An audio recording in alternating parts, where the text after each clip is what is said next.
만났어.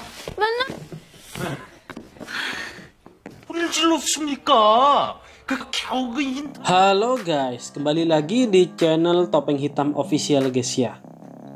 Bagaimana kabar kalian hari ini? Semoga kalian selalu sehat dan banyak rezeki ya guys. Kali ini kita akan membahas seluruh alur cerita lengkap film Villain and Widow. Villain and Widow adalah film asal Korea Selatan yang disutradarai oleh Sun Jae-gon dan dirilis pada tahun 2010. Film ini menyuarakan perasaan janda yang menerima tekanan yang begitu kuat ketika ditinggal suami dan juga harus membiayai anak. Belum lagi menghadapi anak-anak yang lagi pubertas. Film ini juga menjelaskan sebab-sebab anak-anak Korea minta pada orang tuanya agar mereka operasi plastik. Di film ini, selain ada masalah pencarian harta karun berupa cangkir antik, juga menjelaskan dampak globalisasi terhadap keluarga. Oke, tanpa basa-basi lagi, inilah alur cerita film Villain and Widow ya guys.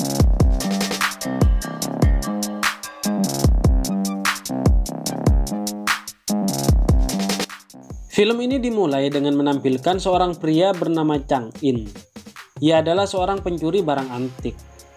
Chang In tampak melakukan transaksi sebuah barang antik, yaitu cangkir teh naga biru dengan pencuri lainnya bernama Kisu. Cangkir itu pernah digunakan anggota kerajaan dinasti Ming. Jika dijual, cangkir teh naga biru itu akan laku seharga 2 juta dolar. Tentu saja itu sangat mahal guys ya. Chang In membuka paksa tas yang dipegang Kisu. Namun di dalamnya hanya ia menemukan foto dari cangkirnya. Chang In rupanya ditipu.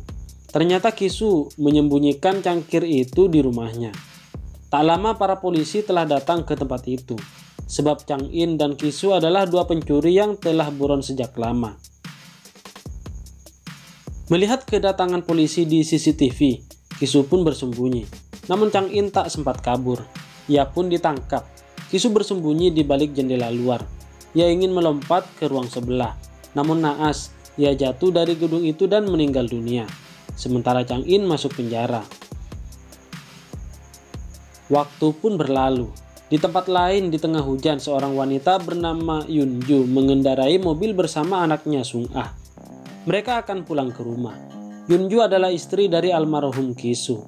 Keesokan pagi, Yunju terlihat menempelkan brosur di depan rumahnya. Tertulis bahwa kamar atas rumahnya akan disewakan. Chang In yang telah keluar dari penjara mengamati dari jauh. Kemudian, Chang In bertemu seorang bos perusahaan yang ingin membeli cangkir teh naga biru yang tersimpan di rumah almarhum Kisu. Bos itu ingin memberikan tambahan orang untuk Chang In dalam pencarian cangkir antik itu. Namun Chang In menolaknya karena ingin melakukannya sendiri. Malam itu Chang In bersama teman-temannya merencanakan untuk mengambil cangkir antik itu di rumah Yunju yang membutuhkan waktu sekitar 3-4 hari. Sementara di rumah Yunju, putrinya yang bernama Sung Ah meminta operasi plastik kepada Yunju. Ia merasa tak percaya diri dengan wajahnya. Dan di sekolah ia juga sering dibully siswa lain karenanya. Namun Yunju tidak punya uang. Ditambah ia mempunyai banyak tagihan yang belum ia bayar. Yunju pun terlihat depresi dan mengabaikan Sung Ah. Setelah kematian suaminya, hidup Yunju terasa sangat kacau dan hampa. Makanya, ia sampai berniat menyewakan kamar atas rumahnya. Sehari-hari Yunju hanya bekerja menjual barang antik di tokonya. Paginya Chang In datang untuk menanyakan kamar atas tersebut kepada Yunju. Ia memperkenalkan diri sebagai seorang penulis novel dan akan menyewa kamar atas itu selama 2 bulan. Yunju senang karena ia akan mendapatkan uang tambahan. Ketika Chang In dan Yunju masih mengobrol, Sung Ah datang sepulang sekolah, dan ia tidak setuju Chang In menyewa kamar atas rumah mereka.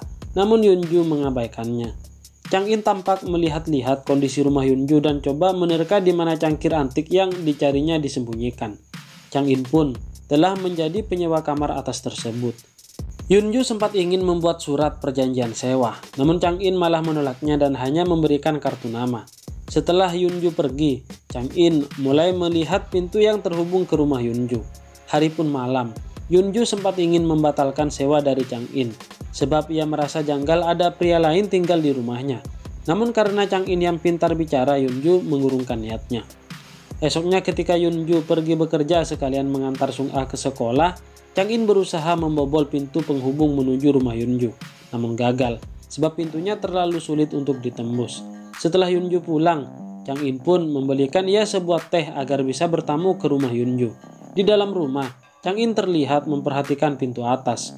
Yunju pun memberitahu bahwa pintu itu dipasang semen, yang membuat Chang In sadar itulah sebab ia tak bisa membobol pintu tersebut. Malamnya Chang In memberitahu temannya bahwa pintu menuju ke bawah tidak bisa ditembus. Hal itu membuat waktu yang dibutuhkan untuk mendapatkan cangkir antik itu akan lebih lama. Esok hari di tokonya Yunju, Chang In datang untuk memberikan uang deposit kamarnya. Chang In juga meminta jaringan internet, tapi Yunju tidak memberikannya. Saat malam, Yunju kembali depresi dan tidak bisa tidur. Ia pun datang ke kamar Chang In dan mengajaknya keluar untuk minum. Chang In sedikit terkejut dengan ajakan itu. Setibanya di kafe, Chang In mendengarkan segala curhatan dari Yunju tentang hidupnya. Tak lama Yunju izin ke kamar mandi. Di saat itulah Chang In mengambil kunci rumah Yunju dan secepat kilat memberikan kepada temannya untuk diduplikat. Sang teman mengatakan bahwa proses duplikasi akan selesai sebelum fajar. Chang In pun mengulur waktu agar Yunju tidak pulang sebelum fajar. Namun Yunju sudah sedikit mabuk dan ingin pulang. Setibanya di depan rumah Yunju, Chang In mencoba menggoda Yunju agar tak masuk ke dalam rumahnya. Yap, usahanya membuahkan hasil. Yunju tergoda rayuan Chang In dan mereka pun tidur bersama malam itu.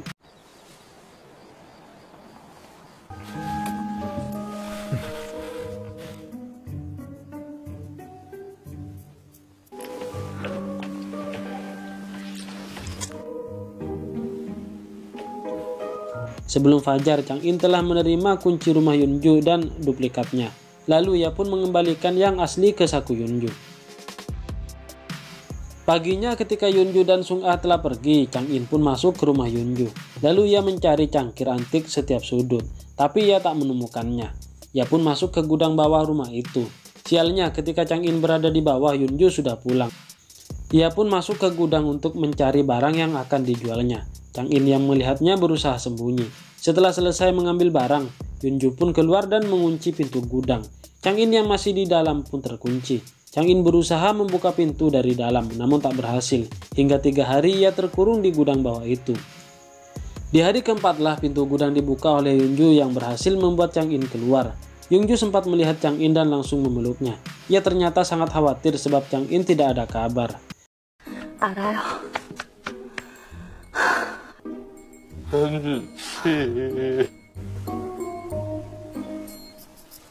Setelah lebih dari 4 hari, bos perusahaan yang menyewa Chang In menyuruh orang suruhannya untuk mencari cangkir antik itu ke rumah Yunju dengan cara mereka sendiri.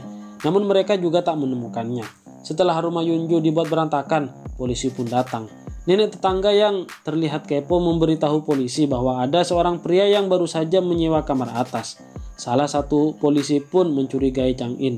Mengetahui suruhan bosnya mengacak-acak ke rumah Yunju, Chang In pun marah dan mendatanginya untuk mengingatkan bahwa dia hanya perlu waktu sedikit lagi untuk mendapatkan cangkir antik itu.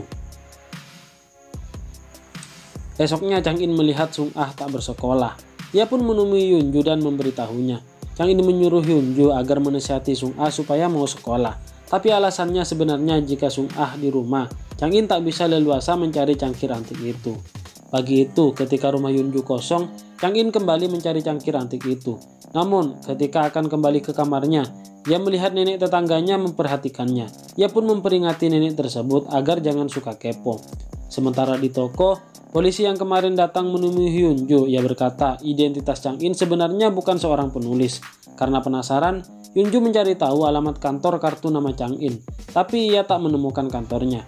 Yunju pun merasa ditipu. Yunju yang kecewa langsung datang menemui Chang In dan memarahinya. Tapi Yunju malah salah paham. Ia malah mengira Chang In adalah gigolo yang suka memanfaatkan ibu muda. Malamnya Chang In menemui Yunju untuk minta maaf. Namun Yunju tampak tak percaya lagi kepadanya. Esoknya Sung Ah dikerjai oleh seorang anak laki-laki yang ia sukai di sekolahnya. Mendapat perlakuan seperti itu, ia menjadi sangat sedih. Ketika malam, kesabaran bos perusahaan yang menyewa Chang In telah habis. Ia pun mengumpulkan anak buahnya untuk memukul Chang In. Chang In pun dipukuli sampai babak belur. Setelah itu Chang In langsung mencari cangkir antik ke semua sisi rumah Yunju dengan kemarahannya. Sementara Yunju di kamarnya dalam kondisi galau dan mabuk masih tertidur. Chang In mengacak-acak rumah Yunju, namun tak menemukan apapun. Chang In mendengar suara dari gudang bawah. Ternyata suara itu berasal dari sebuah lemari. Setelah membukanya, Chang In melihat Sung Ah yang ingin bunuh diri. Sung Ah sangat sedih dengan apa yang selalu dialaminya di sekolah. Mendengar itu, Chang In pun memberinya nasihat dan kata-kata penyemangat, sampai mereka pun ketiduran di kamar Sung Ah. Paginya Yunju masuk ke kamar Sung Ah, ia pun melihat Sung Ah bersama Chang In. Yunju pun salah paham. Belum habis salah pahamnya perihal profesi Chang In sebagai gigolo, malah sekarang ia melihat putrinya tidur bersama Chang In. Chang In pun berkata bahwa ia hanya menyemangati Sung Ah ketika ingin bunuh diri. Sung Ah membenarkannya. Terjadilah perdebatan dan saling lontar makian di sini. Tak lama, Yunju bertanya kepada Chang In, apa alasannya sebenarnya ia datang ke rumah mereka. Chang In yang sudah terbawa emosi lalu jujur dan menjelaskan bahwa ia hanya ingin mengambil cangkir teh naga biru, peninggalan suami Yunju yang tersimpan di rumahnya. Chang In pun menjelaskan bahwa harga cangkir itu yaitu 2 juta dolar. Mendengar itu, Yunju dan Sung Ah pun kaget, lalu mereka pun sepakat untuk bekerja sama. Scene kemudian berganti. Chang In berusaha mengalihkan perhatian para anak buah bosnya yang telah mengepung rumah Yunju. Chang In berpura-pura telah memiliki cangkir antik itu, padahal itu hanyalah cangkir palsu. Hingga ia kembali terluka karena sengaja menabrakkan mobilnya agar cangkir palsu itu diambil oleh anak buah bosnya. Setelah mengecoh anak buah bosnya, Chang In pun pergi menemui Yunju dan berkata ia akan bersembunyi sementara.